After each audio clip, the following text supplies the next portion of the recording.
पिछले 80 दिन से उदयपुर वाटी कोर्ट परिसर में अधिवक्ताओं का विरोध प्रदर्शन जारी। जब तक मांग नहीं मानी जाएगी तब तक जारी रहेगा अधिवक्ताओं का प्रदर्शन।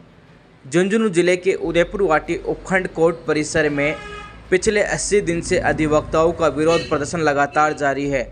अधिवक्ताओं की मांग है कि नीम का थाना जिला निरस्त होने के बाद गुड्डा गोड़जी को वापस झुंझुनू जिले से हटाकर उदयपुर वाटी उपखंड में नहीं जोड़ा गया, जिसके विरोध में लगातार विरोध प्रदर्शन जारी है। अधिवक्ताओं का कहना है कि जब तक गुड्डा गोड़जी को उदयपुर वाटी में नहीं जोड़ा जाएगा तब तक विरोध प्रदर्शन जारी रहेगा।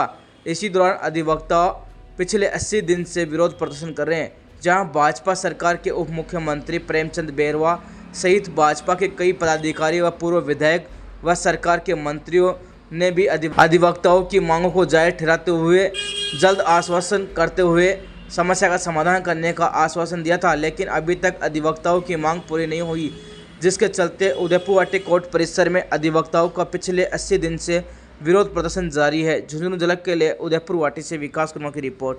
मुझे फक्र है कि उन्होंने इस बात को मांग को मेरे इतने दिन जारी रखा धरना और आगे भी जारी रखने के लिए सहमत है।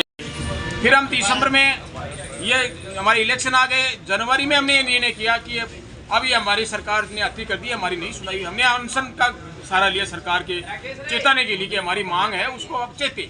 हमने जनवरी में निर्णय करते हुए 29 जनवरी से अनशन पर बैठे।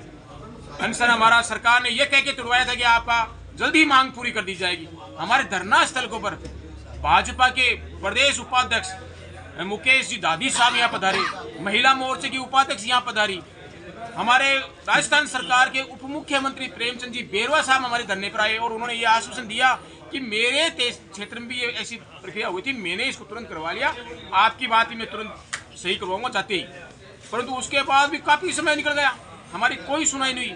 हम बार बार मुख्यमंत्री जी के पास गए, प्रशासनिक अधिकारियों के पास गए, उसके बाद जोगाराम जी रेवेन्यू सेक्रेटरी बन गए। जोगाराम जी के पास हमने पूरी बात रखी, जोगाराम जी ने हमारी बात को जायज रखा और उन्होंने हमारी फाइल को आगे बढ़ाया। अब वो फाइल डिसीजन में आ रही थी, जोगाराम जी का ट्रांसफर हो गया।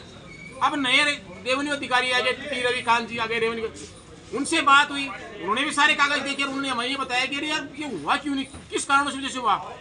उनको सारी बातें अवगत कराई, उन्होंने ये कहा कि ये बात तो हो जानी चाहिए, सरकार ने क्यों नहीं की। वो साहब आपने रेवेन्यू सेक्रेटरी को पहले नहीं बताई हमने सारी बातें बताई, सारे अधिकारियों को बताई।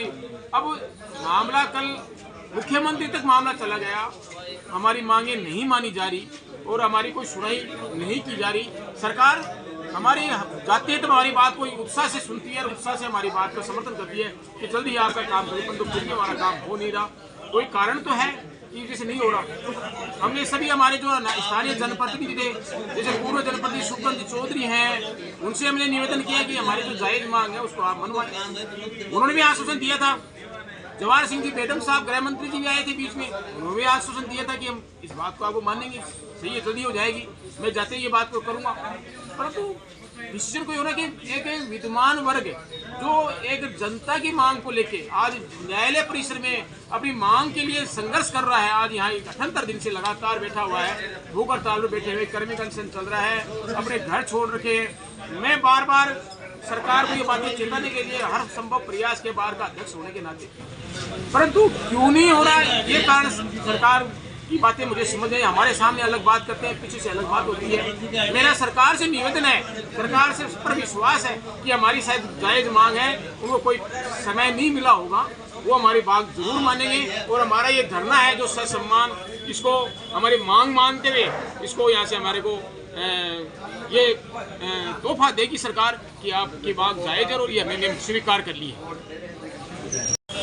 विकास जी, जैसे आपके माध्यम से हम हमारी जो बातें हैं वो सरकार तक पहुंचा रहे हैं। सबसे पहले तो आपका भी मैं धन्यवाद देना चाहता हूं कि आपने बार बार वकीलों की जो जायज़ मांग थी उसको आपने मीडिया के माध्यम से रखा। और आपको ये बताना चाह रहा हूँ कि अपने जो ज़िले जिस समय बने थे उस समय गुड्डा गोड़जी को झुंझुनू में और उदयपुर वाटी को नीम का थाना में शामिल कर दिया था।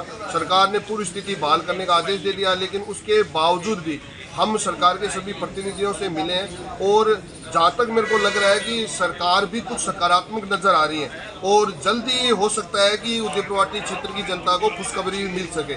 और उसमें शुभकर्ण जी से भी बात हुई है, उन्होंने भी कहा है कि मैं प्रयास करूंगा और शायद उन्होंने आज उनका जयपुर जाने का प्लान भी है और उसमें माध्यम से वो प्रयास करेंगे कि हमारा इस मांग को कैसे किया जा सकता है, उसका कोई माध्यम या समाधान निकालेंगे।